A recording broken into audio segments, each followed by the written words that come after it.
நம்ம Chennai central railway ஸ்டேஷன்ல ஒரு காஃபியை 200 ரூபா கொடுத்து நான் வாங்கின கதை தான் இது. அந்த காஃபியை குடிக்க முடியாது, கை கழுவ வேணா யூஸ் பண்ணலாம்.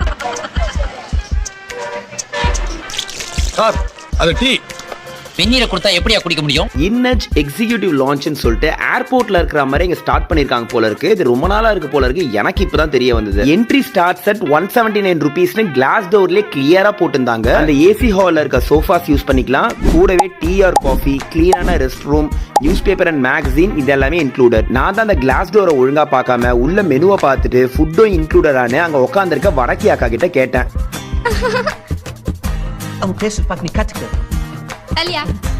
அக்காவும் தலையை மாத்தி மாத்தி ஆட்டினாங்களா. சரி நானும் ஃபுட் இன்க்ளூடட் நினைச்சு டிக்கெட் வாங்கிட்டு உள்ள போனக்கமா தான் தெரியும் அது வெறும் என்ட்ரிக்கு தான். சரி அங்க இருக்க பஃபெட் சார்ஜஸ் எவ்வளோன்னு கேட்டா வெஜ் வந்து 450 அண்ட் நான் வெஜ் வந்து 550. சரி போய் ரிக்ளைனர்ல உட்காரலான்னு பார்த்தா அதுக்கு எக்ஸ்ட்ரா 100 rupees. ஸ்லீப்பிங் பவுடர் பாத்தீங்கன்னா 3 hours